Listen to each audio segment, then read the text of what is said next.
Comedy Nights with Kapil actor Atul Parchure cancer से जूझ रहे हैं। एक्टर के कैंसर से पीड़ित होने की खबर सुनकर फैंस सदमे में हैं। मीडिया में आई रिपोर्ट्स की माने तो अतुल ने एक इंटरव्यू में कहा, मेरी शादी के 25 साल पूरे हो गए थे। जब हम ऑस्ट्रेलिया और न्यूजीलैंड गए तो मैं ठीक था, लेकिन कुछ दिनों के बाद मैं कुछ भी खा नहीं पा रहा था।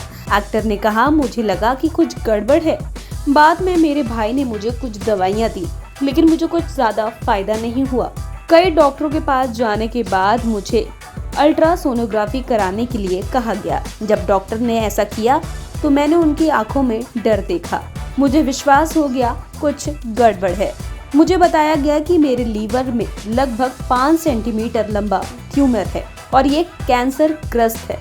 मैंने उनसे पूछा क्या मैं ठीक हो जाऊंगा या नहीं, और उन्होंने कहा आप ठीक हो जाओगे। हालांकि इलाज का मुझ पर गलत असर हुआ और मेरी हेल्थ बिगड़ती चली गई। पता चलने के बाद मेरा पहला प्रोसीजर ही गलत हो गया था। मेरे पैंक्रियाज इफेक्ट हो गए थे और मुझे प्रॉब्लम होने लगी थी। गलत इलाज ने वास्तव में मेरी कंडीशन को खराब कर दिया। मैं चल भी नहीं पा रहा था। मैं बात करते समय लड़खड़ाता था। ऐसी सिचुएशन में डॉक्टर ने मुझे 1.5 महीने तक इंतजार करने के लिए कहा। उन्होंने कहा कि अगर वो सर्जरी करेंगे तो मुझे सालों तक पीलिया हो जाएगा, मेरे लीवर में पानी भर सकता है या मैं बच भी ना पाऊं। बाद में मैंने डॉक्टर बदल दिया और प्रॉपर मेडिकेशन लिया। पॉपुलर मराठी एक्टर अतुल सालों से कपिल के शो का हिस्सा रहे थे। एक्टर ने कहा कि वो अपनी हेल्थ की वजह से टीम के साथ काम करने से चूक गए, वरना उनके साथ एक इंटरनेशनल दौरे पर जा सकते थे।